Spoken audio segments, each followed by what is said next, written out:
What's good, party people? This is According to Woods, and I have the honor and privilege of talking to a consummate mixed martial artist, a martial artist who's competed in bare knuckle, right? Boxing and MMA. She's the one, the only Danielle Wynn. Danielle, what's going on? Oh, nothing. Just having a Sunday. How are you? Good. I mean, Sundays are usually like kickback. I think, just by the virtue of doing a podcast, right? Like, it's different than most Sundays. It's not Lionel Richie easy on Sunday morning. Like, we're like, no, we're in this. Like, we're in this, Oh, right? you know it. Yeah. So I kind of want to go back to the beginning, because there's a lot of cool highlights, in your career thus far, right? But the fact that like Bellamere just signed like a developmental deal with UFC, what have you. Well, you faced that. I mean, like Bella in her first MMA fight. That's pretty crazy, right? But before we get into that, like, how did you get into combat sports? So actually, I started boxing in college just to kind of lose weight because they say the freshman 15, freshman 10, or whatever, you gain 10 pounds.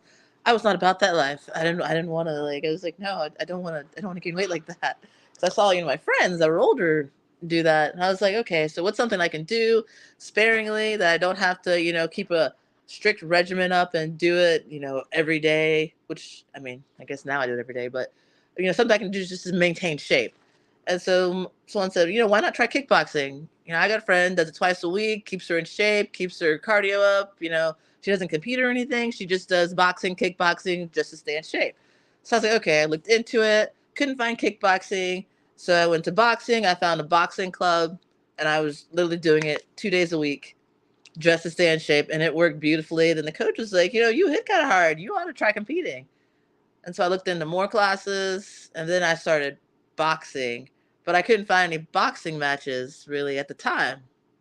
Like, because I'm not going to go out of state as an amateur and spend all this money because it doesn't make any sense. And I'm in college, I didn't have the time. So I couldn't find anything in Atlanta. So I literally just stick with boxing, stayed in shape. Then I found a gym that did MMA and I started there. And after about a year, I competed in a kickboxing tournament, even though I was doing MMA. They said start out as kickboxing, and that's what I did, and I won that tournament. So that's pretty much how it started. No, I mean, did you have any? Obviously, like boxing, at least in this country, right? I mean, you can even date it back to like a pre-colonial, like England, right? Like Lancashire fights and guys going like this and what have you, right? But like, what was your like concept of boxing or combat sports before this? Like, where did you have a family member that was a fan of like Mike Tyson? You might have caught a what is it?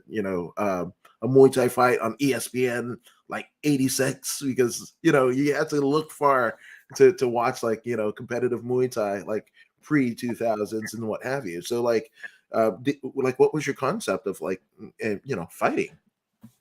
Actually, nothing. I literally just started just to get in shape. And when I did start the boxing, I did meet a guy, and we were dating at the time, and he was into the whole UFC thing. So we'd watch that. We'd have like UFC parties with close friends at his house every whenever, because it wasn't every Saturday like it is now, Yeah. but whenever they had it, he'd buy the pay-per-view or whatever, and we'd have little parties. We'd watch it. Oh, that's a cool idea. I like that. It's a little more for me. It's a little more entertaining than boxing is, because boxing, I Hmm. just feel like you're just ignoring a whole half of your body. Although you're still doing footwork, I get that, and for all the boxing fans out there, it's still a difficult Don't sport. add us. Don't DM us. Like we're good. We're good here, folks. Yeah, I don't know. I just something about kicking somebody is, and then the takedowns and everything you got to worry about. Is, Yeah, no, I mean, I'm 100% in my fandom, right? Because, like, yeah, I grew up a kid of, most kids of the 80s and 90s is like, pro wrestling, right? And then, Mike Tyson dominated, whether it be his fights, in the fever behind it, or just, the infamous stuff that he got himself into at that point, right? So, yeah, like, it was just like, it was everywhere, or like, I lived in a place in the Bay Area and like San Francisco area. Well, actually across the Golden Gate Bridge in Marin County, but a lot of like immigrant families, right? And a lot from Mexico, Central and South America, where like boxing is life. I mean, even in like the British Commonwealth, like we were talking off air, like my mom, coming from Fiji, right? That's a British Commonwealth. We have Boxing Day, like a whole day where the government Yeah. puts on boxing, right? So like, like it was just everywhere. But then like I fell out with when MMA came, because it's just like there's so much more, right? Like boxers almost seem one dimensional, and I'm not saying that in terms of to like to degrade them, right? But it's just Right. like Right. it's different. Like yeah, like going to your first Muay Thai fight, right? And you're like, oh, they kick in MMA, they kick in Muay Thai, right? It should be the same, right? But when you think about it, right, how much harder that a Muay Thai striker can kick because they don't have to defend takedowns, it's a whole different thing. Same thing with boxers. You can hit a meat hook, like right hook and whatever, and throw with abandon because like you don't have to get taken out. Now, on the other side of it, obviously you're going maybe 8 to 12 rounds and you don't want to gas yourself up. But Right. Yeah. you know, so was it kind of that way? Yeah, it was that way for me because it's because I actually did do some kickboxing fights as an amateur, and I went 3-0 with that. And it was nicer to kick a lot harder and not worry about takedowns. But then I just kind of ran out of opponents, and I want to MMA. But yeah, it's because it just encompasses everything, and I don't know, it feels complete to me. No, 100%. And it's when you're thinking about a fight, like almost a throwback to the old UFC, like what works, right? When you don't have the rules and regulations about you, like what works? Like somebody attack you on the street, what works, Sure. right? If you could be, and I use this analogy a lot, where you could be like a novice, like I love cardio, kickboxing, Taibo, what have you, or a world champion. If somebody like shoves you from behind, a lot of your arsenal's gone, right? If you fall into the floor, right? And you fall Yeah. on your fist, right? Like, so, that's the thing. You want something that you could, no matter where people are coming at you, you can kind of defend yourself, right? Right. Right. I mean, hopefully it never comes to that, but yes. Yeah. Yeah, yeah, that too, right? Hopefully, nobody's Yeah. pushing you from behind. Like, let's not condone that. But yeah, it's different. And there's levels to it. And listen to your story, not to like compare, but like it's very reminiscent of like Angie Overkill Hill, right? Where she, basically went to lose weight and everything like that. Um, I think it was either like working and what have you, and just like to relieve stress. And she found a gym where she was and whatever, and she didn't know, but her coach was like, "Hey, there's something here," like and whatever, and Yeah. literally she gets thrown, into some sort of competition and wins, and they're like, "Hey, I might devote some of my energy to this." Yeah. Yeah. That's pretty much how it happened. Because I mean, college was stressful, and it was good just to go hit a bag or spar or just just work out in general. It's such a hard workout. You just kind of forget all about college, but then you're like, oh wait, I got that test in 2 days. Well, probably should go study for that too. But still, like it was a very good stress relief.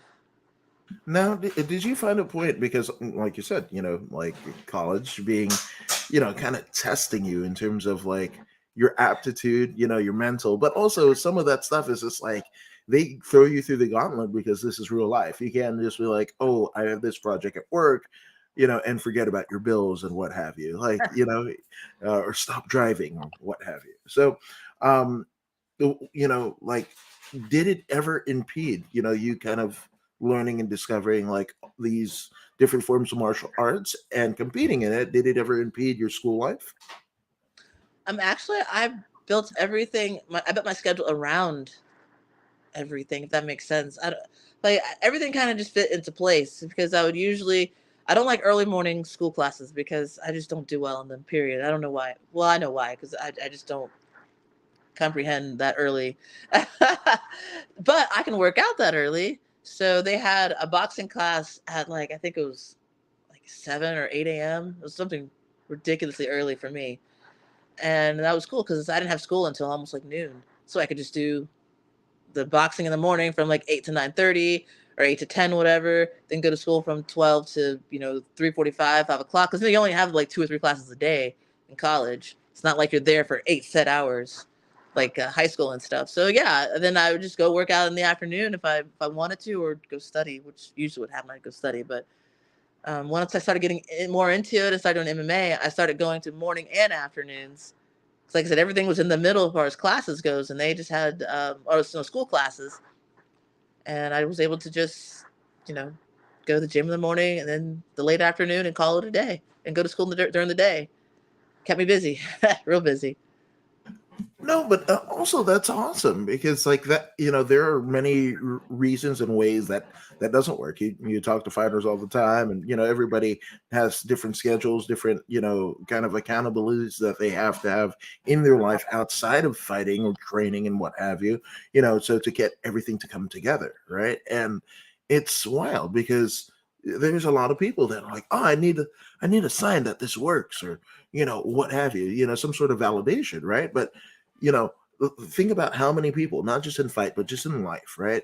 Where your schedules line up for you to try the new thing, but there's a little bit of hesitance. There's, something drawing you back, right? And you didn't do that. You answered the call. You're like, it fits my schedule, this, that, and the other. Let me do it. That's Yeah, pretty cool. I had a lot of freedom at the time as far as like financial freedom, so I was able to do things and try things. I didn't like it, I just didn't like it and did something else. I didn't have to. I mean, I understand like money is an issue for a lot of people, but like, in college, my college was pretty much paid for, so just had to pay for the stuff that I wanted. That's what I did. Yeah, and again, realizing your fortune, right? Because the correct set of moving pieces had Right. to align itself where it's just like, okay, now I can, and some people don't have like a gym that's close. Some people don't Yeah. fit in with their have trouble, anxiety with college life, all of these things, like all of these mitigating factors that it lined up at that moment. And even probably if you're looking at it now versus then, it probably doesn't even work out now as well as it did then, and it's just kind of cool. A cataclysmic thing just kind of worked it, and you're like, you answered the call, and you're like, I'm here, right? Yeah, that was nice. It did work. The timing was perfect. When they told me the times of the classes for boxing, and even when I went to MMA, I was like, oh wow, that's interesting. Like I can definitely make this work because I'm only in class. So by the time I got to my later years in college, I was doing Monday, Wednesday, Friday, and the classes were only 55 minutes long. So I had Tuesday and Thursday pretty much off, just to study and go to the gym, and then I would go to class in the middle of the day, Monday, Wednesday, Friday, from about 1 o'clock to maybe 4, 5 o'clock, depending upon if there's a lab that day or not. But yeah, the timing worked out great, which I think is most people's problem is just the timing, because people want to. I mean, it was a busy schedule still, but people, want to relax after class. They want to, chill out, watch their favorite TV shows, go to their favorite restaurants, and I was just like, I'd rather do this. Yeah, and it's kind of a paradox, right? Because you're in college, to kind of expand the brain, but also you're doing a thing that might take some cells off from the brain, right? So it's and you're working with that too. Let's not overlook that. Right, right, of course. It does definitely has some. I'm sure there's some trauma there. Yeah, yeah. Right. But you roll with it. You roll with it. All right. So in terms of like, you kind of did the boxing, kickboxing, right? And your path through like martial arts is very much like the anatomy of mixed martial arts, right? A lot of people kind of tend to be prone to striking and everything like that, and it's later on that they develop a grappling discipline, whether it be catch wrestling, jiu-jitsu, sambo, what have you, unless they're just separate like grapplers, and those Right. those diehards, you gotta love them because anything grappling, whether it be like Eddie Bravo, combat jujitsu or car jujitsu during the pandemic. Like grapplers are a special breed, right? But like you go for a striking discipline, and then you kind of like, you're going down, and then figure out the grappling. Did you have a I guess a preference into striking or grappling, or did you just like, the world is my oyster, I'm just going to try everything, it's a buffet? Yeah, I kind of just want to try everything. I do kind of lean more towards striking than grappling, but that's because I probably just been doing it longer. Which is why I'm more, I'd rather stand. And people say stand and bang. I mean, I wanted to stand and not get hit, but I still want to hit you. Well, not you personally, but you know what I mean. Like, I want to hurt your soul, but not really. Yeah, but no, but yeah, but grappling is definitely I've underutilized my grappling, unfortunately, because I've had some odd experiences with it. So I'm trying to get more, into the whole grappling wrestling thing. I started taking wrestling about a year ago. Yeah, maybe about 8 months ago or so. Started taking actual like just wrestling and with no strikes, no jujitsu, so there's no submission. So because wrestling is supposed to be not on your back, whereas jujitsu is, hey, I'm cool on my back because I can submit you here. So I'm trying to get into the wrestling because people are like, wrestling's like anti jujitsu basically. And I'm like, I guess. And I thought about it and I was like, yeah, because wrestlers don't want to be on their back. They're always moving, they're always going, they're not comfortable. They're not going to sit there and try to set up that triangle or set up an arm bar. They're like, no, no, I'm going to get back on top and get you on the ground and me on top. So yeah, I've really been working on the wrestling lately. Well, again, that's I love that you mentioned that, because like, to people that might not be as knowledgeable, right? Like, oh, it's grappling, one's a singlet, one's a gi, we're fine here, right? But yeah, like I had one of my friends who actually, he is a pretty high belt. I want to say like at least a brown belt in 10th Planet Jiu-Jitsu, right? And he was like, I'm just gonna do a catch wrestling tournament, whatever, right? And he and like 3 seconds he went to his back, and then the pin happened, and it was just like, wait, what? Like, so there's different rules. Yeah, I was totally like that because the first wrestling class, I went to my back, and they're like over. Like it wasn't anything official. It was in the class, Hmm. and so we were just at the end of the class, the last like 30 minutes or so, it's just set up matches between like-bodied people as best as they could, obviously. And I was like, I went to my back, and I was like, wait, I wasn't done. I wasn't done. They're like, yes, you were. You were done in the rules of wrestling, and I was like, oh, okay. Yeah, yeah. But at least you had that experience, amongst your teammates and what have you, Yeah. amongst your coach and what have you. Some people, they're just like, training, awesome. There's a tournament, let's go, and then they do that and they get discouraged because those kind of weird quirks didn't get mitigated in training. Yeah, you didn't know the rules. You got to know the Hmm. rules whatever you're Hmm. doing. Got to know the rules. Yeah, 100%. And uh, just a shout out to our live viewers and chatters. Hey, Adam Woods and Danielle Wynn, says Gary Brown. That's Amari Yamazaki, because you, good sir, set this whole thing up. So thank you, Gary Brown. Yes, thank you, Gary. Yeah, dude, I reference that as the Mario Yamasaki, not the let them fight. If he dies, he dies. But like this. Are you familiar with? Yeah, Yeah. yeah, I remember. I saw a couple of fights that he ref. Woo, Yeah. woo.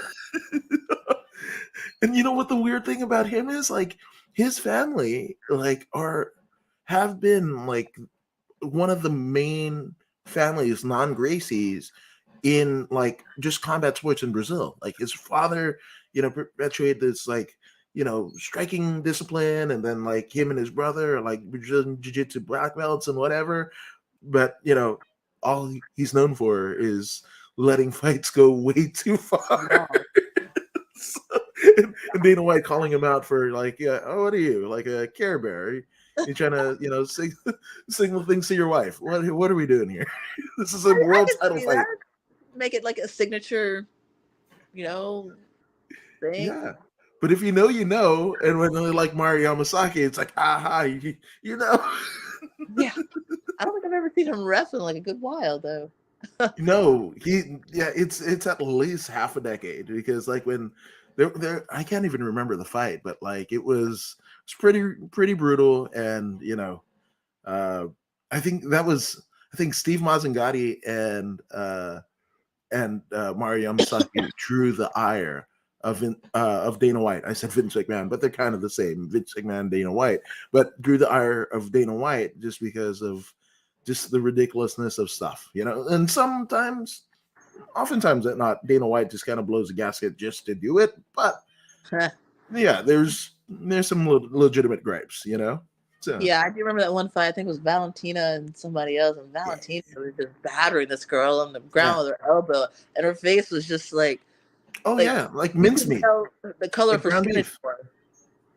because it was just red. Hmm. I was like, oh, um, Yeah, the ref, look at the yeah, fight, the ref. yeah, yeah, yeah. It's wild. The sport, of MMA. So like you win this like you Muay Thai competition, right? And I mean, there wasn't any kind of like constant of like maybe I should just stick. I like striking anyway. Like maybe I should stick to that, or like I thought about it, but then it's just like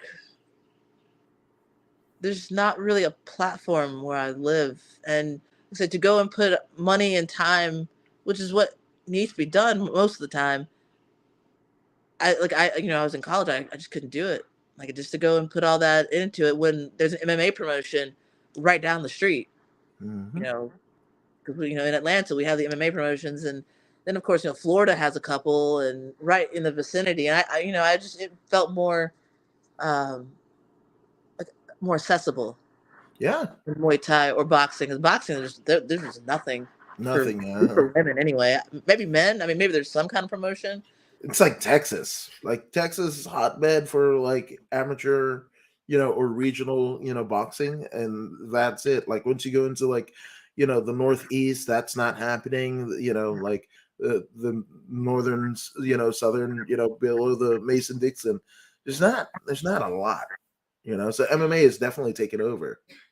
Yeah, I agree. Plus, I like it more. I like options. It's like a chess game, but far more like an active chess game. Yeah, And there's just so many more options, and I love options. Like I always give myself options. I never say, okay, Danielle, you have to do this, and it's the only way to do this. I mean, sure, like there's like things like putting oil in a car. There's only one type of oil that goes in the car. I get that, but as far as like things that are subjective to what I can do, I like options.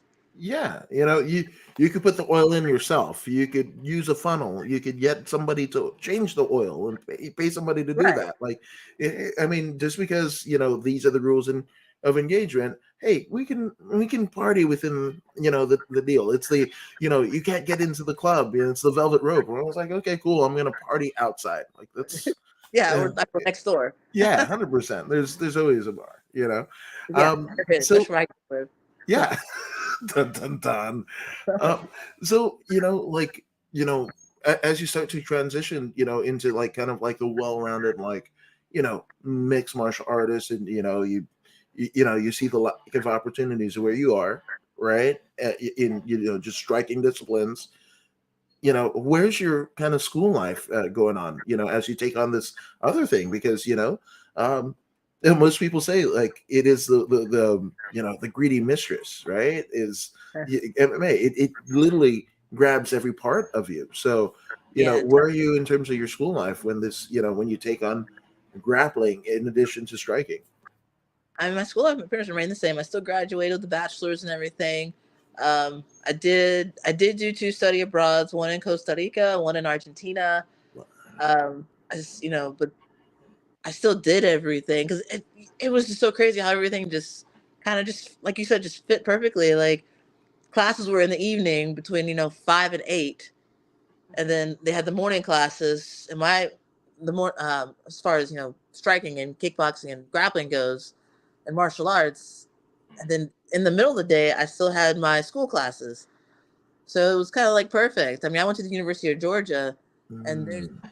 several options for classes. I mean, you can take the same classes at 7, 8, 9, 10, 11, 12, 1, 2, 3 p.m.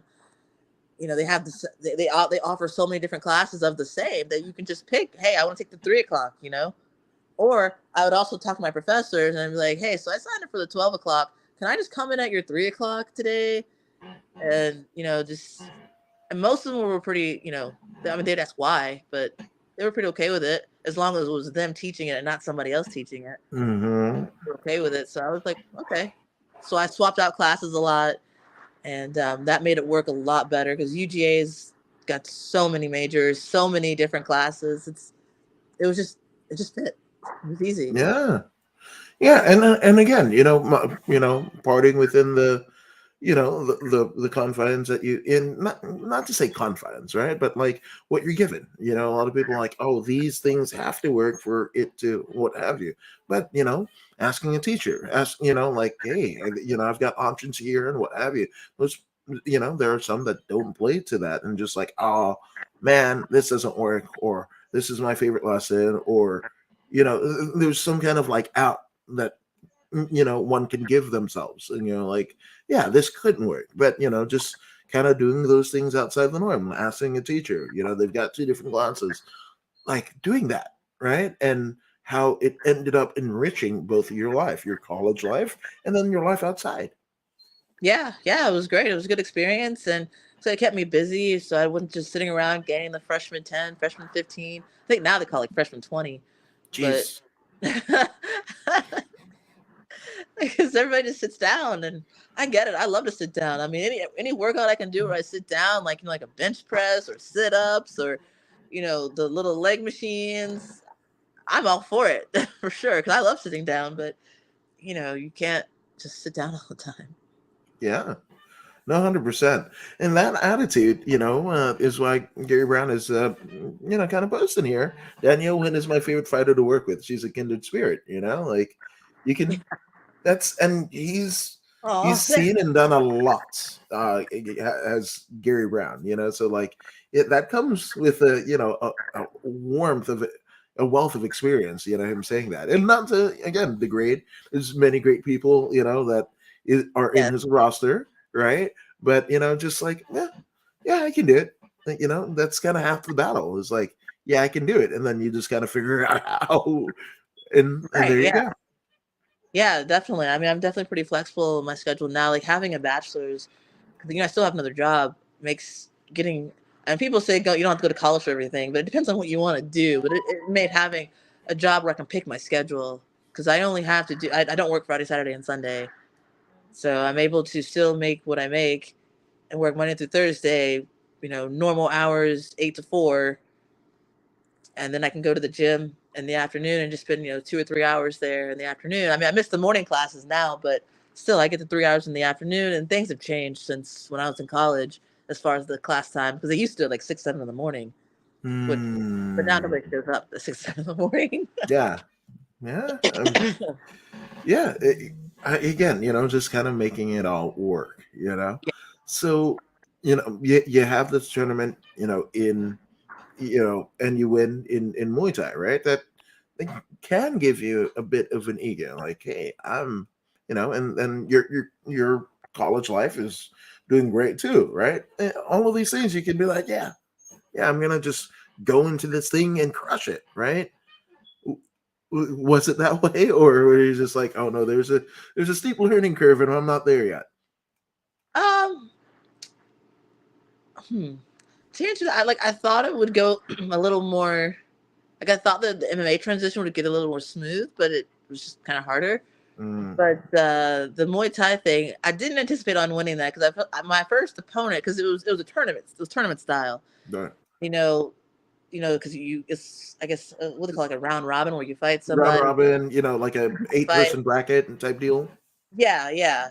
So for the guys are having like 4 and 5 matches a day. I was like, Hmm. ooh, okay. I only had two that day. My first one was like a girl who was like a Muay Thai specialist. I mean, she had these legs, so like I was like, dang, she's gonna kick me. I was like, man, she's gonna kick me real hard. And lo and behold, she kicked me real hard, real hard, like bruises all up and down my legs, to where I couldn't even kick in the next one. Oof. But I ended up getting a head kick knockout. What? Yeah, because I That's just threw my leg wild. up there. It was a really weird thing because I was so weird because I had the first girl I had. I was like, oh man, oh god, I get the Muay Thai girl, and I was like, crap. Well, okay, we'll see how this goes. And it turns out, her cardio wasn't really great, and she was just, I mean, I was just punches and bunches, just throwing Hmm. punches and bunches. I didn't stop because it's 2 minutes. Like I can do anything in 2 minutes. It's Yeah. 2 minutes long. And so I was like, okay, so I won that one against the Muay Thai guy. I was like, okay, this is kind of cool. But then I went back down into the back room or to the little area where the fighters were, and I started limping. I was like, oh crap. So I look at my leg, and she just wow. She was kicking me while I was punching her, just Hmm. chopping into it. And I guess I didn't really feel it because I mean it's shin guards, so it's like Right. what you know, shin Yeah. guards. You got to kick real hard to really feel it, but still, it made bruises. And I was Yeah. like, okay, whatever. My next match is in 2 hours. I'll just ice it up and go on. The next girl I had was this really tall girl, but she was very lanky and skinny. Mm. And I was like short and stocky. Like she was probably about 5'10", 5'11", and I'm 5'4". And she's just long and lanky. I'm just short and stocky. Yeah. She was also a beginner. I was a beginner, and we were literally just just looked like rock and sock up. Yeah. But my punches connected better because I had more of the stocky muscle. Right. And I knocked her down a few times. The ref was like, "Hey, you got one more chance. If you fall down again, I'm calling it." And so I was just punching. She ended up turning her head at the same time. I just like I kicked her right in the face, and she just falls as her team like throws in the towel. I was like, the Whoa. ref called it, and her team threw in the towel at the same time, and I was like, oh. Well, that's cool, but I looked at the video later. I was like, man, that was like Rock'em Sock'em Robots. They were Yeah. just trading. Little, little Both to no technique at all. no, both the mouths hanging open, tired, and then tired. Like, I mean, there was nothing. The coaches were yelling out, "Throw some knees, throw some knees." I was like, I can't throw a knee. I can't pick my legs up. Yeah. That moment when she turned her head, I was just like, all right, perfect. Head kick. Yeah.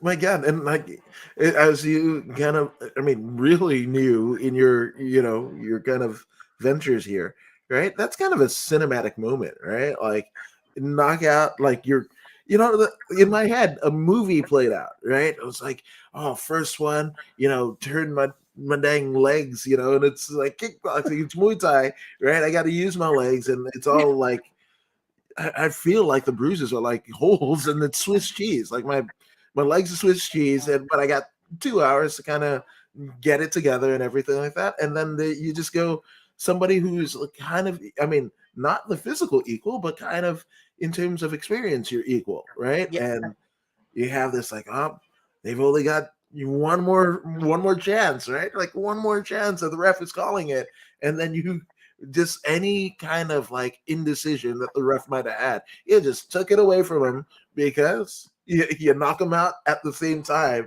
as the team was throwing in the towel. That's kind of wild. yeah. Her team was like, oof. Oof. It was a good thing they did. They not to toot my own horn in that fight, but they saved her because she was just coming at me hands down, walking towards me. Wasn't even trying to punch anymore.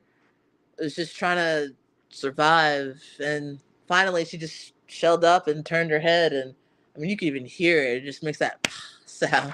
And I was like, oh, well. And It then the sounds ref backs me up. Yeah, it sounds great when it's on the bag. When it's somebody's skull, it's kind of weird. It's weird. Yeah, it was. Yeah, I mean, she took it like a trooper though. She got back up. She, I think she actually walked off the stage. I had to go fix something because I was the only one on the stage when they called the winner. Um, but yeah, it was surreal for sure. It was surreal. I was like, oh, this is Muay Thai. This is Muay Thai. Then I went on to 3 more Muay Thai tournaments, or not tournament, fights, which were just single fights, and I ended up winning those. Pretty much the same way. Just kept punching and kicking, but still very little technique because I was just throwing like with no regard for takedowns. Right. No regard. Yeah. Yeah, I've seen it happen. I've seen it happen. Now, I mean, um, and then how long was it in terms of timeline? From that particular tournament to having your first like amateur MMA bout. That one was in July, the beginning of July of that year, and then I did my first amateur MMA October, like for like around Halloween.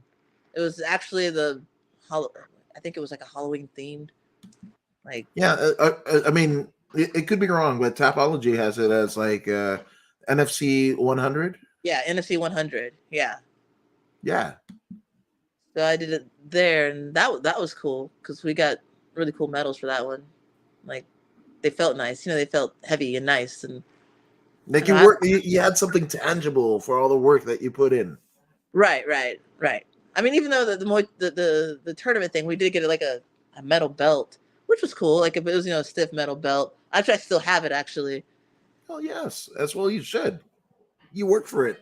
It's like, Yeah, oh, I'm gonna, put my diploma or your degree somewhere like over the toilet. No, like you should have that. You over the you toilet. you earned Right. it, right? Like display it, like shadow box it even. Yeah, yeah.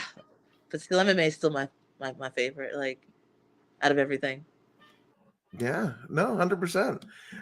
Charles, the Professor Wilton in Canada, he's a wheelchair boxer chiming in. So love to Wow. have you. Yeah, 100%. Yeah. And that's the thing. It's just like like everywhere, when I started watching like, MMA specifically, like it was like pride for me. Like one of my cousins might have had an illegal box, where it can get all the pay-per-views and what have you. But I was just like enthralled, and you know, Yeah, that's word. but there was not many places where you could go to practice it. And I mean, I grew up in Inglewood, so like the Gracie HQ, right? The Gracie family HQ wasn't too far, but I mean, on a bus, it was right. And when you're looking at like 200, 300, $500 a month classes, like, there's no way. You might as well have said that it's $1 million. Like it's so far out, so far fetched, and what have you. Where now, not only are there better places to train, right? But I mean, there's events happening almost once a month, depending on where you live. Yep. You know? Totally. Yeah. Here, definitely at least once a month. I'd imagine. Except for like the holiday months. Sometimes those get a little lacking, but I understand because I wouldn't want to cut weight during Christmas either, or before Oh, Christmas.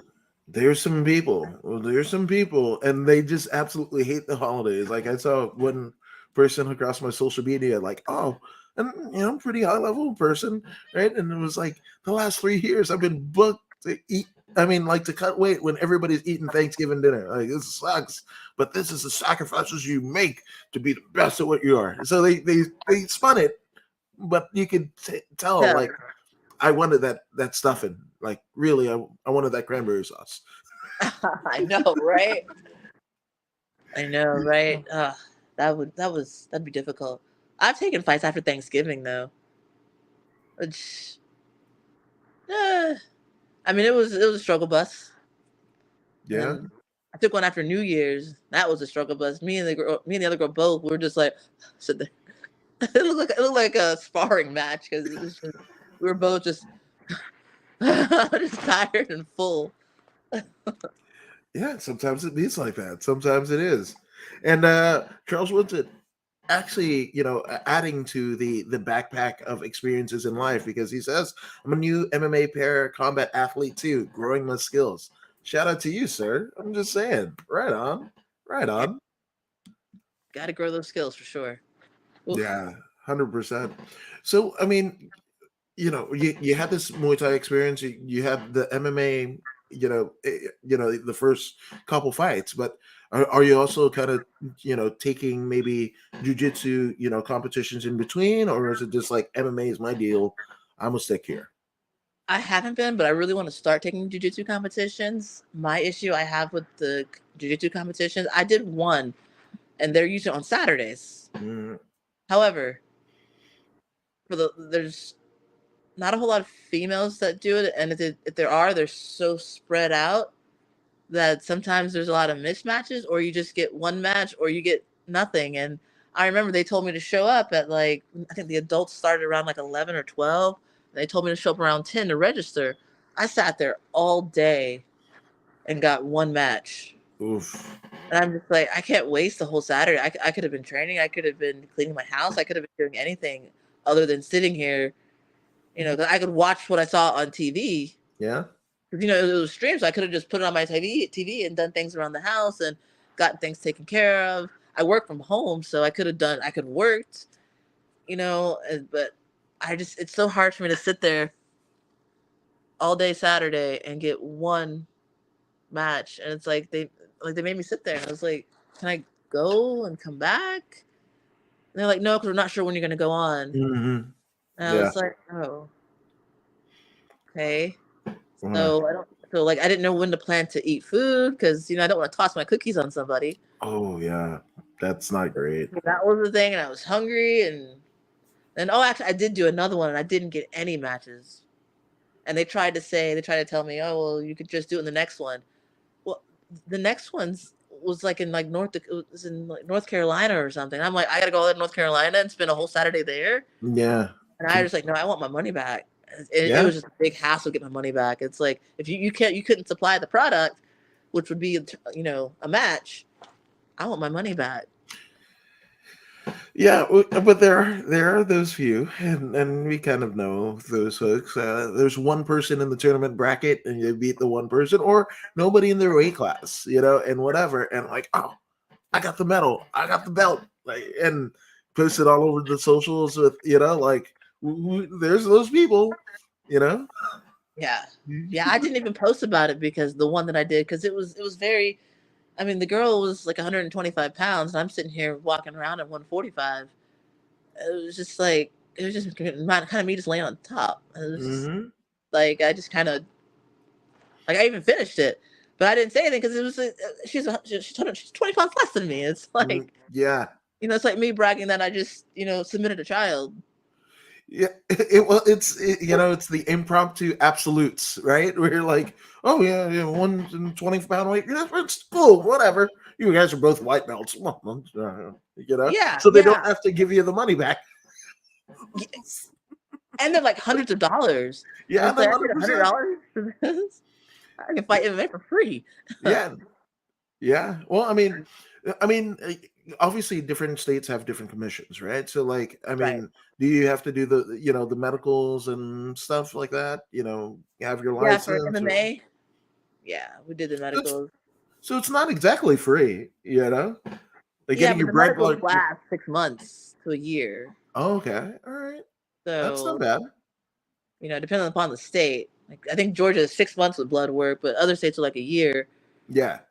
So it's like, I could do something in 3 months and not have to pay anything extra. And Wow. now I get paid. So See, that's so different. In California, it's just like every fight, new medicals. whoa. Yeah, that's why I was like, oh, does it cost that much? I was like, oh, I mean, like that's where sponsorship is key. It's crucial because, like, Yeah. like $300 blood work for a fight that you might get, 500 to show 500 to win, but that's kind of on a high end of a regional card, right? So $300 medical. Holy crap. it's California. Oh, And like, yeah. yeah, like Texas, like we do everything better. It was like California, we do everything more expensive. More expensive. So it's like a house, yes, house in Compton, $1.2 million. What? There's bullet holes in it. Still, there's like we put a Whole Foods. You be happy. It's like there's a Starbucks drive-through, and we're good. 1.2 doesn't make sense, but it's California, man. I grew up. I mean, I was born in NorCal. Spent some time in Central California, and then spent the lion's share of my life in SoCal. So I think I'm snake bit. So, I know it sounds ridiculous, but there we are, And yeah, Charles Wilton says I have that issue with that too. the only fighter in my class and nobody else is at my level. I started to think, to fight able-bodied fighters just to get into the fights, have that competition. And that's a struggle. That is definitely a struggle, you know? Yeah, I understand that because we have no females hardly. I've never fought pro in Georgia, like never, because the one time I was offered, I already had another fight, so I didn't take it. And she took another fight. I don't know what she's doing now, but like I've never had a pro fight in Georgia. I'm always going somewhere else. Wow. Yeah, sometimes, it's sometimes you can go home, right? You want to have that crowd. You're like, I know like 80 people at least that'll, shell out the Yeah. 45, and the ticket sales will mitigate some of the costs and what have you that go into fighting. Like I could do it. It's like, no, South Dakota. Like you want to do Idaho for South Dakota. 350 and like a bus ticket? It's like maybe a room. Like we'll guarantee you can probably sleep on the floor with somebody, but we also need you in 6 hours. Yeah. Yeah. Some of the fight. Yeah, it gets crazy sometimes. It does. It I does. always read my contracts though to see what I get, what the Yeah. What details. the I terms read are. them. I read them because they're only like a page, maybe 2 pages, if even. Hmm. So it's like read it because I've heard of fighters signing contracts and realize they're signing 3 fight deals to a promotion like in North Maine, and they live in Arkansas. And Hmm. it's like so now you got to go to Maine for 3 times, and it doesn't include hotel and travel Right. 3 times. Hmm. And I'm Yeah. just like, and you're stuck. You're in a contract. I Yeah. mean, it's legally binding. Yeah. Yeah, it's again, people see like the UFC or Bellator, or, Glory Kickboxing, and just like, oh man, there's lights. That'd be cool to do. But the struggle that just to get there, and like again, the regional cards, the amateur cards, how many to get experience, and not every coach or gym are the same in terms of like, hey, you're ready versus you're not ready, and if Right. you take a fight. I've known fighters that paying a couple $100 a month, and they're like, I'm gonna take a fight. I'm gonna set up, and I'm just gonna tell coach about it, and then their gear on Monday is just outside the gym, no refund, what have you. Like you disrespect the coach. I'm supposed to tell you. And sometimes that's an awesome thing, and sometimes there isn't. We know about the Ronda Rousey. She went from Venice to Glendale, which is, in good traffic, it's about 25 minutes, but it could be as much as an hour and a half. And she's driving and whatever, and they're telling her no. Like yeah, I mean Yeah. she was like waiting tables and bussing tables for that gas money, just having a pretty by her own self-admission pretty shit car, and going all Yeah. this way, and cutting weight in your car, putting a trash bag on. And she was a bronze medalist in the Olympics, and still like these people are like, no, we're the gatekeepers, like it's weird, the dynamics, so And it's not so easy to just like, oh, I'm gonna just fight on ESPN. How much struggle had to get there, that's very true. That's very true. Luckily, I've been fortunate enough to get put on some decent, larger platforms for sure. Without having to go through the hoops and rigmarole. But yeah, I know that it's difficult. It's definitely difficult. Yeah, 100%. But you know what?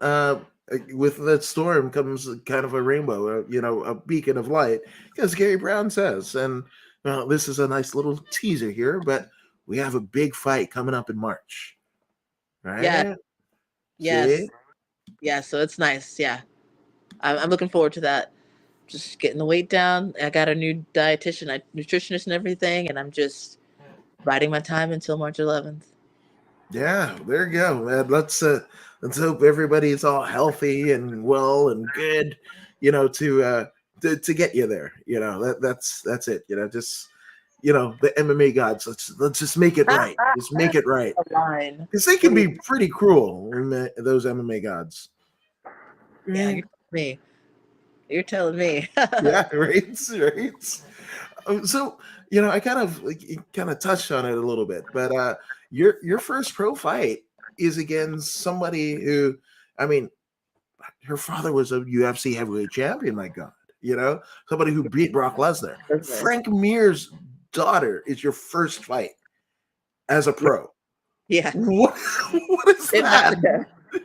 Jeez. Like, what went into that? Actually, they were just looking for a 0-0 pro, and I was like, "Hey, looking to go pro," because I ran out of opponents for amateur, and I was just sitting around. I was like, "Okay, let's do it." And they contacted me, and they told me who it was, and I was like, "Bellamere," and so I looked it up just to be sure I wasn't crazy, you know. And I was like, "Oh, well, okay, you know, let's do it, let's do it." And me and Diego Lima, we went to somewhere in California, then flew down to Mexico. Wow. And that, I mean, the Lima brother, like that's, MMA royalty in itself. And you're taking one of them like, hey, you're taking like Yeah, a world-class fighter to fight the daughter of a legend. I mean, there, you could have had butterflies justified, across the country. My God, like you're like, no, like everything can be like, no, no, no, like danger, danger, high voltage. But you're like, no, let's stick a fork in the electrical socket. might as well. Let's do it. Let's do it. They need a 0-0. I'm 0-0. Let's go. Let's go. Yeah, yeah. Charles is like, yeah, what? Oh my God, like that's kind of, I mean, for normal folk, it's like that's insane. But also amongst fighters, also insane. Yeah, it was during I think it was during right after COVID, like kind of like cleared up a little bit when gyms opened up more. So that was kind of hard because you couldn't really train Yeah, before like you wanted to due to that. But I was like, you gotta take a risk sometimes. So I did, and it was a cool experience nonetheless. So yeah, yeah. And I mean that's to to quote Don Henley, right? To get to the heart of the matter, right, is testing yourself in these different situations and figuring out a way to come out well, right? And that's theoretically what life is about. That's a parable for life, right? Where right, you try out different things, some things work, some things don't. People that you grew up with and what have you, and we're going to be friends forever and what have you. But sometimes something happens and things change, and you're not as close as you once were, right? But that doesn't necessarily mean they're better or worse or you're better or worse. It's just things that just change over time, but that change is almost perpetuated by the experience.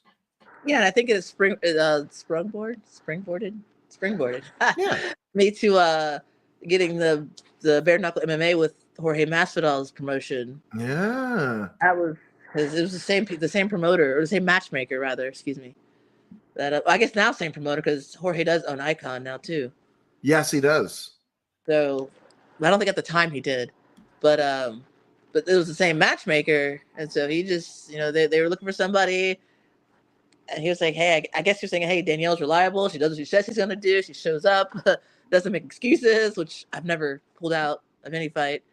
And he hit me up and said, hey, big opportunity. You want to do Game Bread, Jorge Masvidal's, bare knuckle MMA, the very, very first one. And I was like,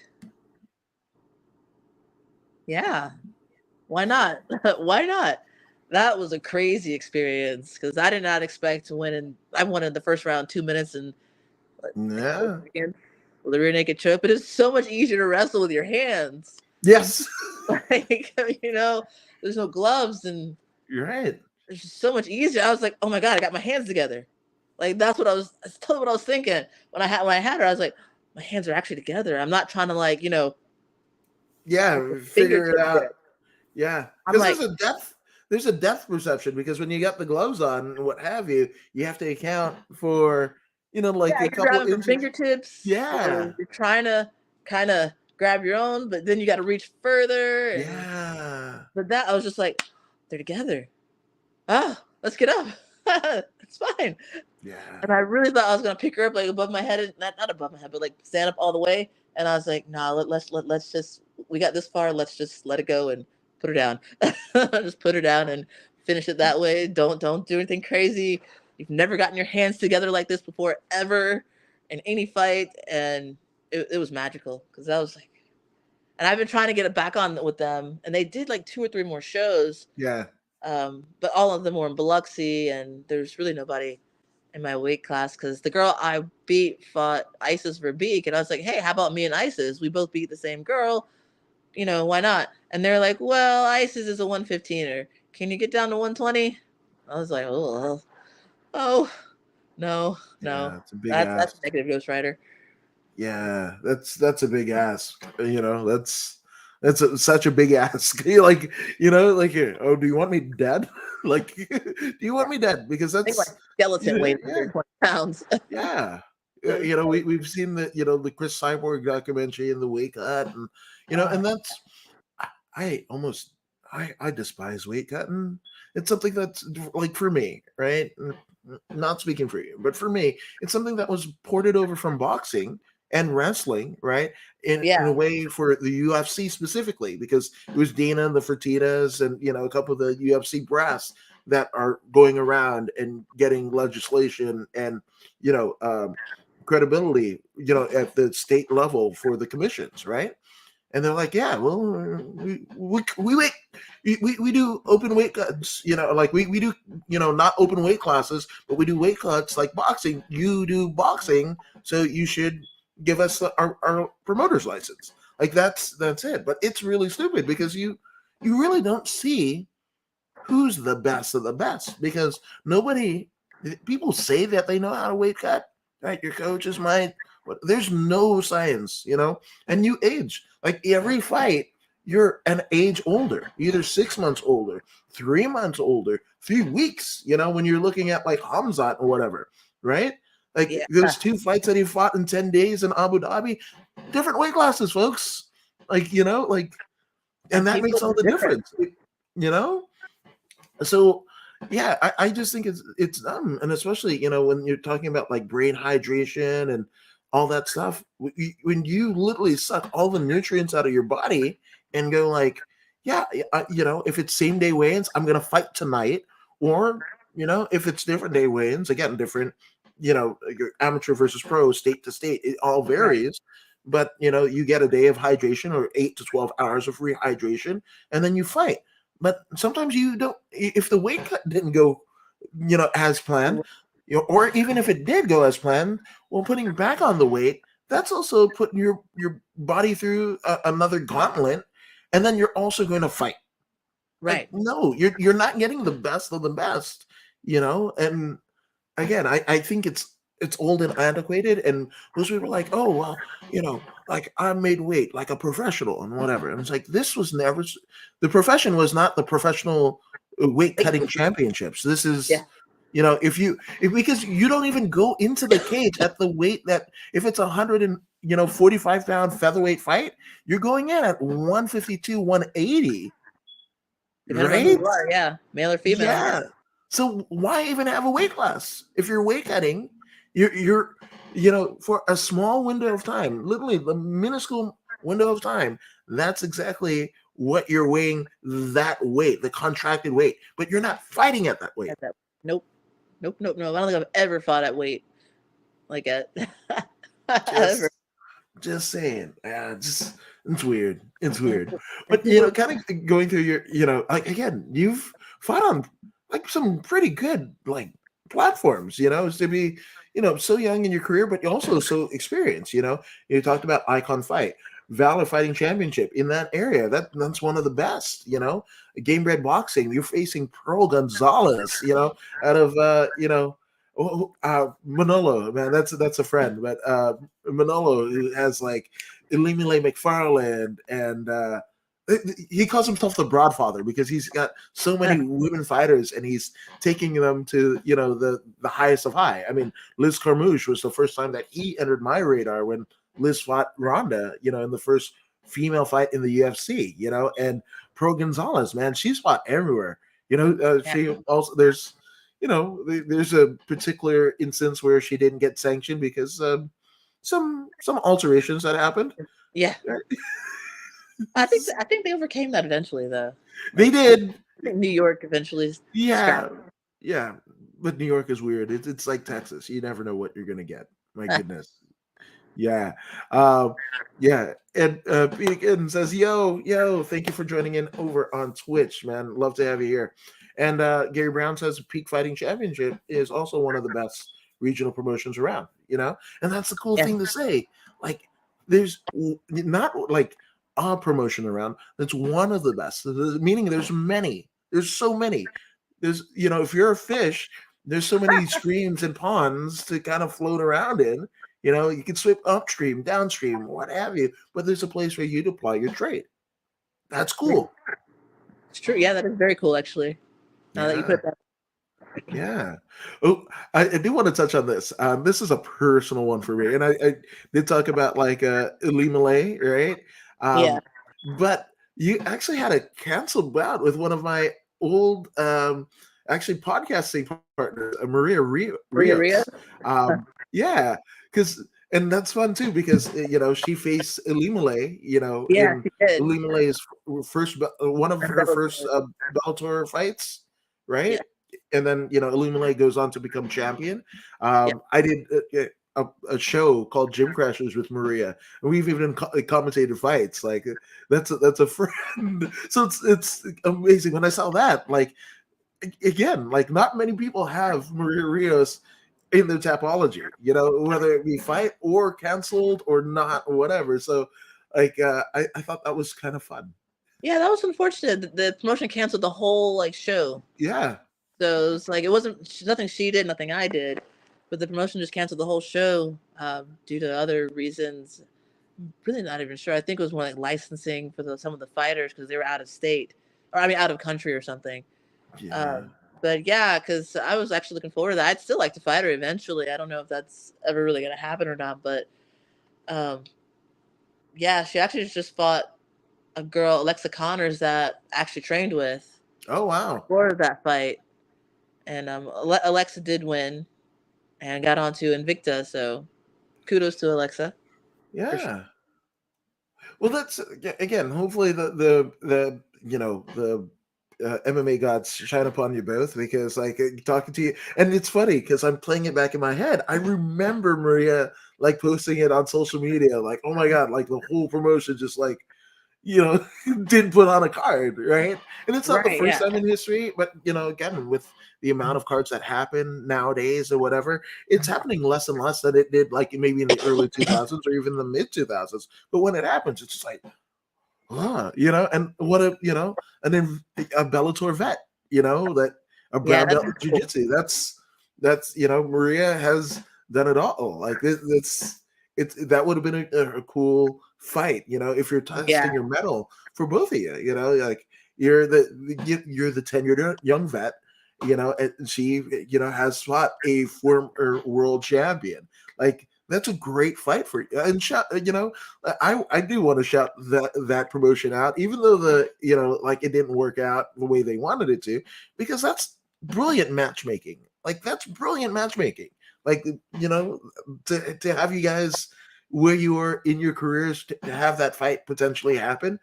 Kudos to you folks. Like that's pretty dang Yeah, cool. it would have been cool. I mean, I'm just glad that they gave us ample time to do something else. So that was, which I ended up getting next level. I fought on next level fighting championships instead. So that was, I think, it was like a month later or something.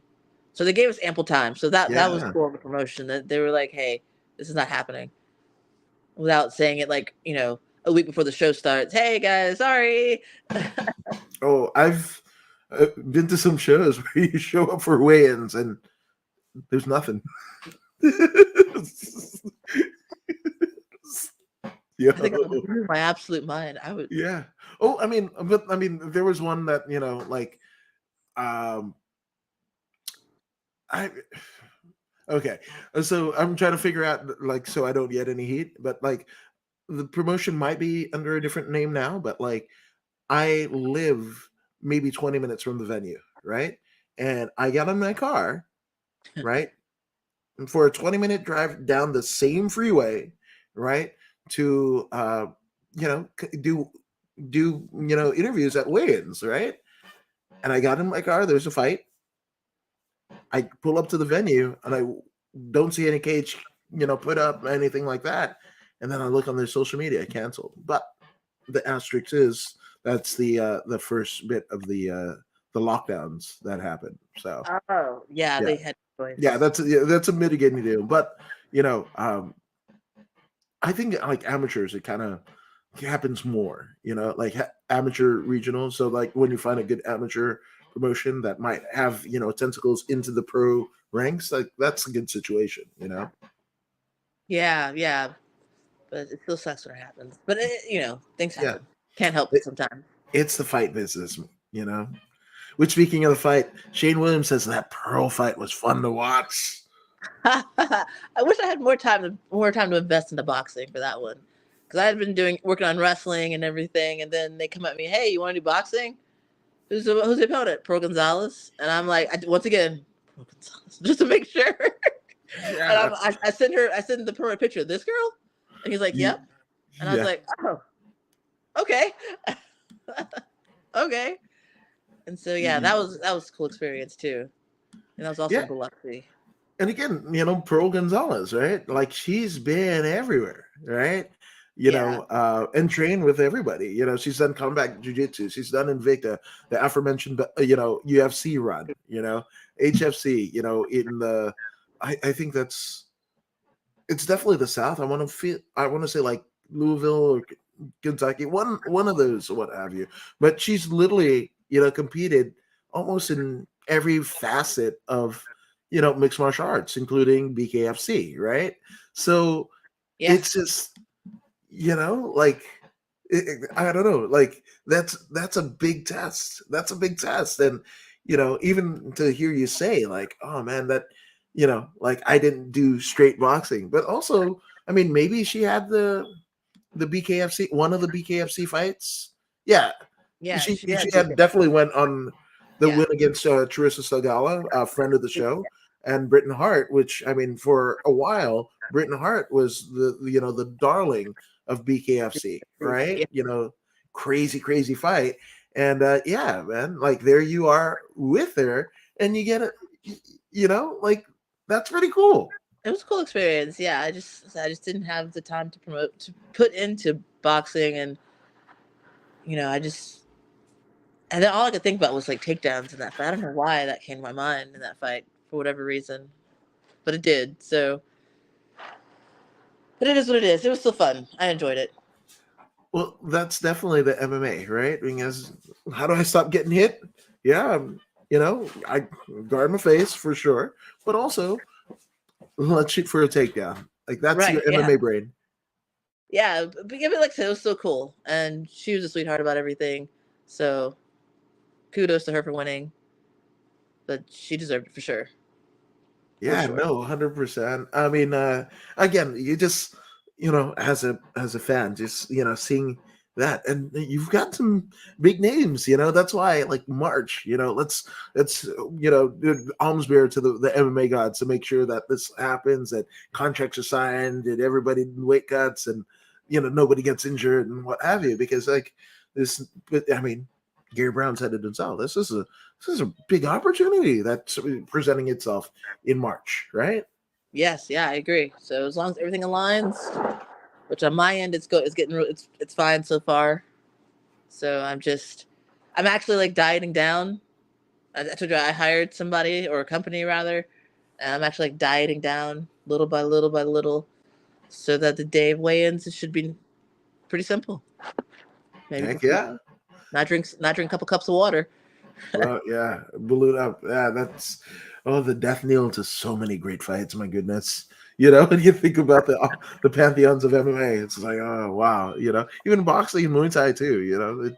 This, yeah, it's a weird thing, but obviously, Danielle, I mean, you've come so far in such a, you know, again, you're a 10-year vet because like the fights are there, right? You've been doing this a while, but also in terms of like the overall MMA deal, like some would even say like, oh, you're still new at this, right? And but you're getting experience all throughout, right? But there had Yes. to be an amazing throng of support, behind you, so you could both tackle your academic and your fight life. So take as long as you need. This is your time. Let's get some shout outs out of the way. Actually, my parents probably. Was the one of the main funders of that, especially when I was in college. They took care of my college tuition. Of course, I had scholarships, so they didn't take care of like everything. But my parents were definitely ones where I didn't have to have any bills or anything. I just basically just went to college, worked, and trained for the most part. And then I had some, um, you know, a lot of my family members in the beginning, but then once I got over into ATT Team Lima, I started getting actual like sponsorships and everything. And Knockout Canada got on my team, Punch Skunk, Barber Orthopedics. So it's great having like an orthopedic team. So if something goes wrong, with a knee or ligament or joint or anything, like they were there. Man, it's just been great since going to ATT. Like the sponsors have just came in, and of course being on the larger stage for my very first pro fight was cool. But during my amateur career, it was definitely my parents. My parents were, so I invested all of what I had into fighting rather than having to try and pay tuition, pay for books. UGA Mhm. has a meal plan. It's like 2 grand a semester, where you just I mean, it's a very extensive selection. You have vegan options, vegetarian options, Oh, healthy meats, more fatty stuff, and you also have, your sweets, your candies, your chocolates, for the average college kid that just wants to, eat for fuel and not eat to die or whatever, or whatever. yeah. So that was definitely very helpful having the meal plan every semester, and yeah. But when I turned pro, it was definitely 'cause I didn't turn pro until I got to ATT Team Lima, and that's when the sponsors just kept coming in. And I have to thank Jay General of Fresh Entertainment. He got me started. He found me at first. Um, and he actually got me connected with Knockout Canada first when they were Tap Out Canada. Yeah. And but then Gary took over, and he's been wonderful. He's been amazing this entire time. Like he's like I thank him from the bottom of my heart for sure. I should send him flowers or something. Hey, but Yeah. I'm sure he'd appreciate the gesture, and especially he's a fellow academic, much like yourself, right? yeah, That loves the fight game and just tries to figure out ways where he can contribute, So, yeah, man, shout out to Gary Brown, bro. for sure. Yeah, definitely. It's definitely been a big help lately. And the later part, yeah, I wish I had found him sooner. But you know what? Things happen when they happen. So Yeah, 100%. He understands. I mean, he, managers for fighters. Like, there, it's a different breed. So, he's been around long enough. I'm sure he knows. But those gestures, do it. Yeah, just do it. Like the Nike, right? just do It worked out for the Nike. So just do it. it worked out for the Nike. So, yes, and just again the kind of the wild life of a fighter, right? I had my first fight in the UK, mind you. Charles is from Canada. My first fight in the UK, Oh, and 3 days before the fight, for some reason they didn't have the insurance and licensing for my fight. I went. He went over, had to pay $30,000, and but they made a tape of him rolling on a heavy bag. Yeah, so I mean, yeah, that's something. But $30,000 for that type of exposure, right? Oof, that's yeah, that's a some year's salary for some people. yeah. Some Sometimes people. it is like that, So, and a lot of that, people can fall out of love, with the whole fight business and what have you. But Charles is still advancing his skill, right? There's Good, many. yeah. Yeah, and there's been many, triumphs and heartbreaks, right? People just see the triumphs, but there's been heartbreaks and what have you. To be in this, and to have a potential fight in March, right? Like you're here too, man. So Danielle, you got to give yourself a little bit of a pat on the back, I can't even reach now. Yeah, yeah. It's like my traps are Too so big. big. I like the flex, literally the flex. Yeah. Oh yeah, yeah. That's actually the thing I'm working on. I want to be more like streamlined. Okay. I started lifting after the bare knuckle fight, the bare knuckle MMA fight, because my opponent, I think she was like an aerobics instructor at the time, like Hmm. as well as doing MMA and Yeah. whatnot. And I was like, man, if that fight had gone on, she probably would have like outworked me. Like I really like thought about that, like afterwards, because I saw her stats and everything. This was after the fight, Yeah. Yeah. and I saw like what she did because we became friends on Facebook, and I'd see her Yeah. post. And I was like, man, she would have totally outworked me. Like if that had gone past like the second round, probably. I was like, oh, let me do something. So I started doing CrossFit and hardcore and boot camp type stuff. But then, the shoulders, I don't know what happened. Like I don't know what happened. Well, And I mean, even like a jujitsu role, like, and that's the wild thing. I love the intangibility of all combat sports, but definitely MMA, right? Like, no two blue belts are the same. No, right, and just because you're a blue belt in jujitsu doesn't necessarily mean you can basically take hits to the head as you try to triangle somebody or what have you, and you get yeah, knocked out, or slammed. Those are the scary ones, right?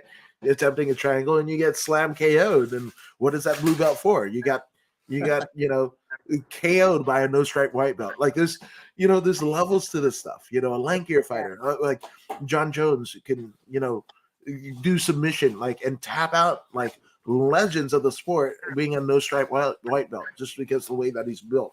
And that's not even to get into his extracurricular activities. I Like, know, yes, I mean, what did he say to Danielle Cormier? I beat you when I was on coke. It's like, you're like, whoa, too much information. yeah. Stop. But I mean, like the flex, like just to say that, and I'm sure, uh, especially when you go to the early days of the UFCs, and I'm not trying to out anybody, maybe some of the current, combat sports athletes, right? But I don't think anybody said the quiet part out loud leading up to a UFC fight that they were promoting on all platforms. The hate he had for Daniel Cormier. I know, that was wild. It was like, where did this come from? Then you have to think back. Oh, yes. Yeah. Well, I mean, again, most people just think about John Jones, right? But like, arguable, right? But you can make a strong argument, right, for him being the greatest fighter of all time, right? But he's also the runt brother of two NFL studs who are both not Yeah. just in the NFL, but Super Bowl champions, like the best at what they do. And I think like Chandler was all like, "Yeah, Dana White, give me like $30,000 to beat up my brother. I do it every day. Let me just get paid for it." Like he didn't need the money. It was just like, "Wow, I'll fight my brother. I always do. I always win."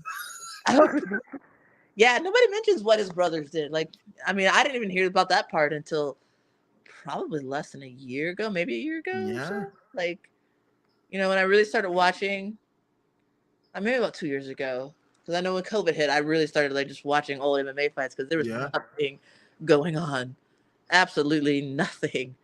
I was sitting at home doing nothing. yeah. Like gyms, we were working out by ourselves outside, trying to make do. But oof, that was a rough time. But but you're here now, like, and that's the thing, I mean, me personally, I mean, this podcast wouldn't exist prior to July, 2020. So, there, sometimes we find a way to do Right. whatever the thing is, Build because it away. yeah, there's a will, there's a way. Which I mean, I know I kept you past the hour, but I do want to like Team Lima. Yo, like that's like you're trading with the Lima brothers.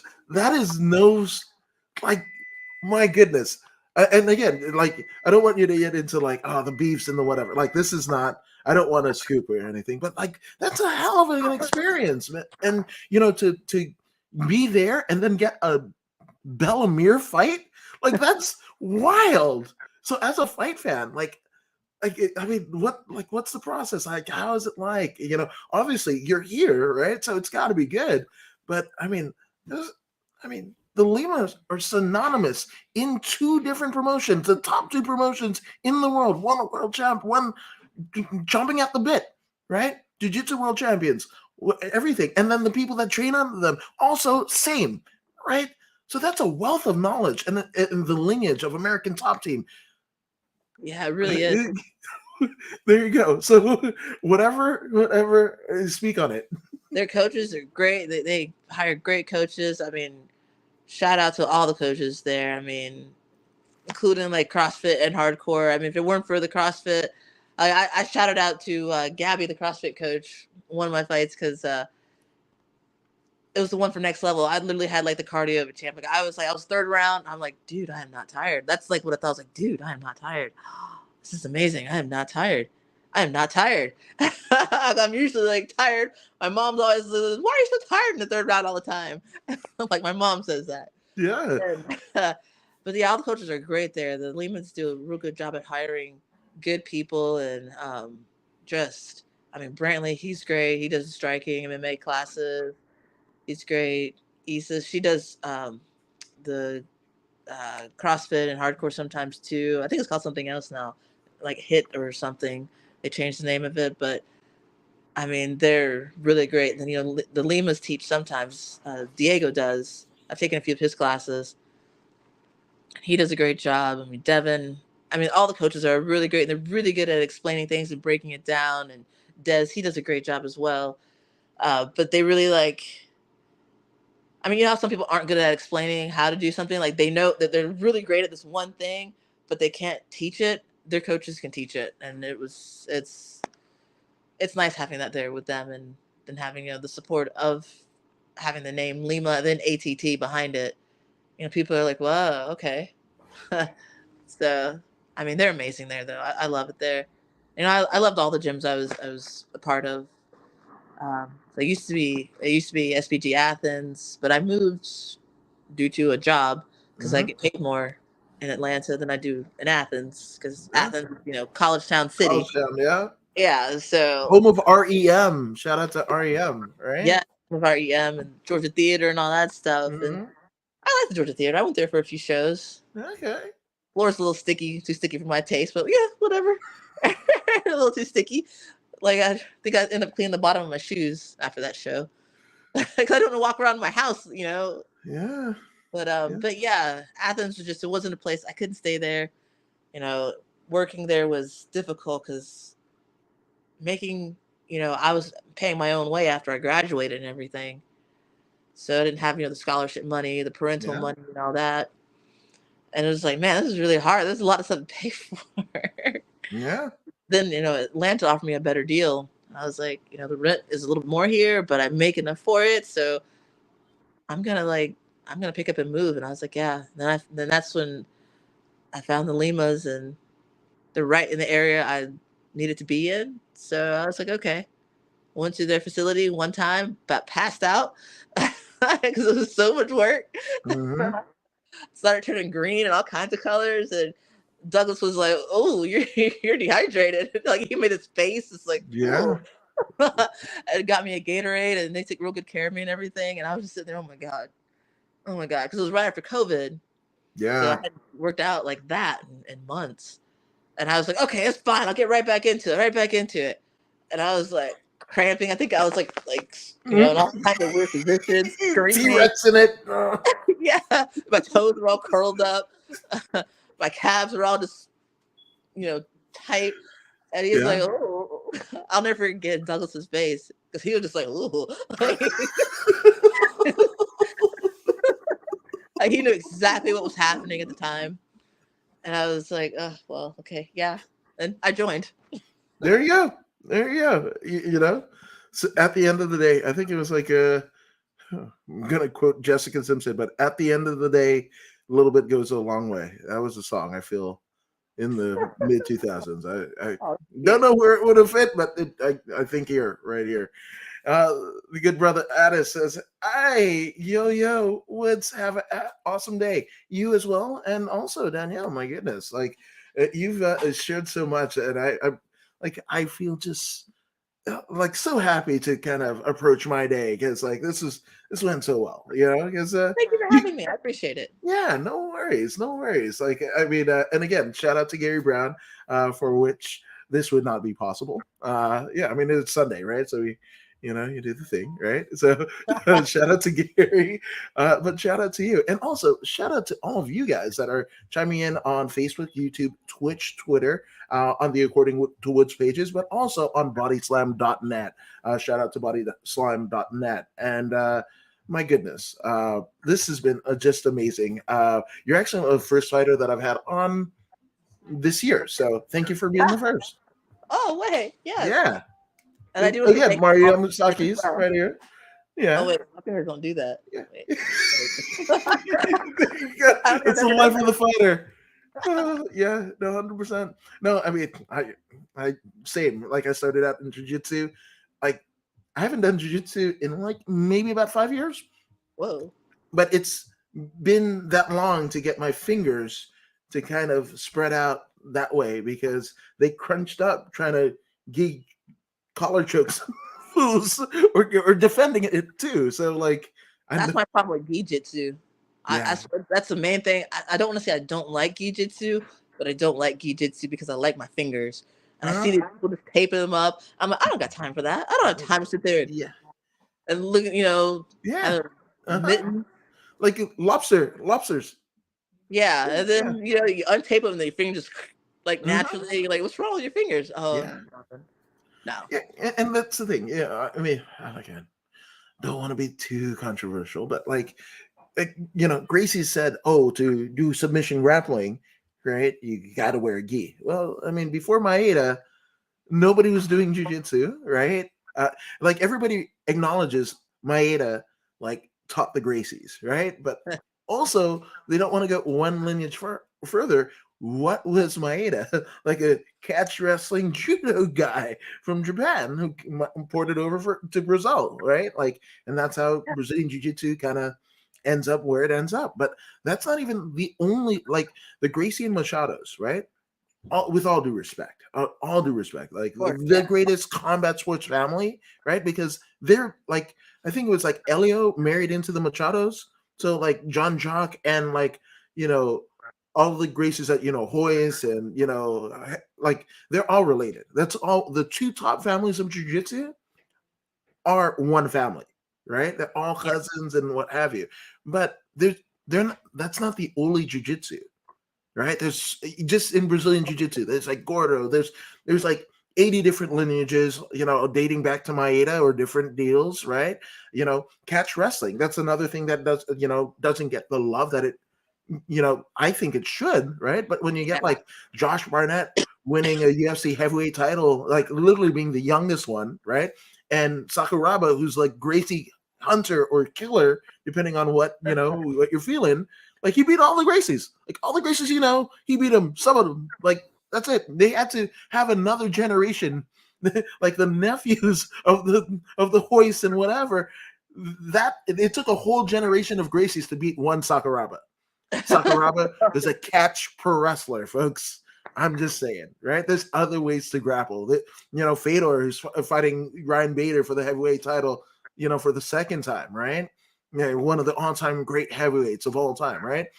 Oh yeah. Sambo, Russian Sambo, which is half gi top, half biker shorts. Yeah. So like, when anybody's like, "Oh, you're not a purist or not doing, gi jujitsu," it's like, no, like no, this is a narrative that you're being told. You took it, hook, line, sinker. Yeah, I'm just saying, there's different ways to do it. Like everybody, craps on like the 10th planet or no-gi jujitsu, and I was just like, no, if you're in a fight with somebody not in a raincoat, like you want to do no-gi jujitsu. Oh But yeah. if you have somebody in a petticoat, okay. Yeah. The blazer. Yeah. I don't know. I still don't think I'd go to the ground though with somebody that's Yeah, no, crazy. 100%. But even the still, like, what is if you're going out in everyday society, right? What's the closest thing to a gi? Somebody in like a Blazer. trench coat, right? Yeah. Has a belt, has collars, and has sleeves, right?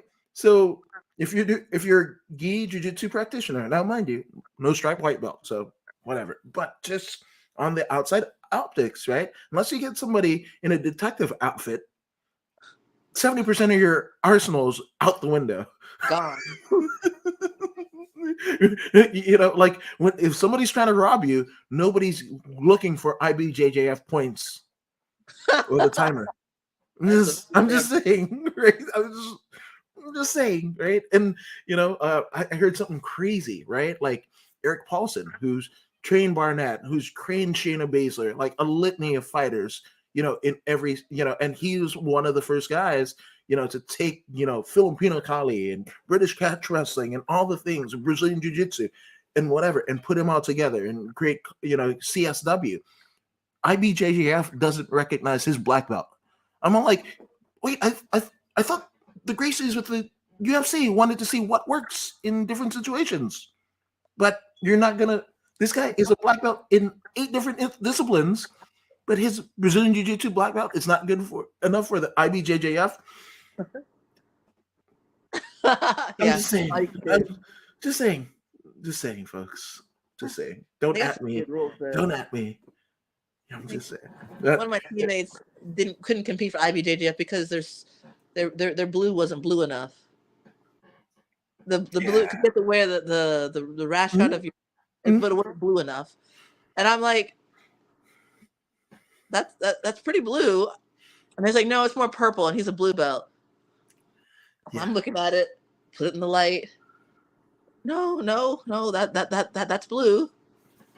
And it was a big deal. And think about it, right? The hours put in just to be able to be ready to compete in what is supposed to be the standard bearer of jiu-jitsu, right? The competitions, right? The over maybe $300 it took to compete. The rash guard, $80, right? Yeah. And then weight cutting all throughout, right? And going in your own head as a competitor, and am I good enough? This and that, whatever, what, and then to be negated for just something theoretically so minuscule. Your sleeves aren't long enough. Your D's not blue. Yeah. Sorry. Just saying, man. Just again, don't at me. But if you're gonna at me, according to Woods is where you can find me, which in a wheelchair, I would go for it all if I was Rob. Ball shot. Just saying, right? Like that's it. No holds barred. Like fish hooks. We're going UFC 1 days. Like no ball shots, no fish hooks, but also maybe. Like you're trying to take my life or my money, so let's like I'm gonna defend myself as possible. But when you put we've seen some black belt fights, and you could see where they're looking at the timer. You're black belts. You teach like 300 people. You gain their money, and you're like on a YouTube video. You and your opponent are both looking at the clock. And you're supposed to represent the best of the best. Yeah. Okay. I'm just saying. Yeah. MMA moves faster. I'm just saying. But obviously, we've covered a lot of ground. But I mean, and I've linked all your socials here. But I did it once before, but it bears repeating. Where can they find you on the socials? Definitely, I have I have 2 Facebook accounts. One on Danielle Wynn MMA, then just Danielle Wynn. That's my main one that I take, fights and stuff on. And then I also have Instagram, which is Danielle_Wynn_fighter. I have a Twitter. I think it's Danielle_fighter. I don't really use Twitter that much. I need to tweet more. It's just so hard to get into for me for some reason. I don't know why. It's it. But I always tell people, like, don't be the one that says I don't do that, right? Because as somebody who wants the attention, you gotta sell tickets, you got want to see t-shirts, you gotta pay for, the medicals some way, somehow, right? You don't want to negate an entire platform or isolate right? So yeah, you're on Twitter. You're on Twitter. I'm just saying, I'll follow you. Yeah, exactly. Yeah. And again, you guys have been awesome as as is Danielle for doing this so early in the day. Oh, I mean, it's not as early for you as it is for me, but even still, I just thank you to Gary Brown. Thank all of you guys for watching, and if you Yes. guys haven't already subscribed to the According to Woods podcast, I mean, I think you should. Danielle, you're subscribed to the podcast, aren't you? Yes. Yes, I Dang did. right. So be like Danielle and go ahead and subscribe to the podcast. And again, made it easy for you. Facebook, YouTube, Twitch, and Twitter, as well as bodyslam.net. So go ahead, give them a follow. Lots of great content. I mean, I think just on myself, I'm not tooting the horn, but there's over 3,300 hours of content within the last 12 months, you know? So not 12 months, 22 months, but I'm not good with the maths. So there you go. So go ahead and subscribe to the podcast. And if you don't believe me, you don't believe Danielle, and I don't know why you wouldn't, well, here's mixed martial arts athlete and pro wrestler Zeta Zhang to convince you. Hey, this is Zeta Zhang. Make sure you subscribe to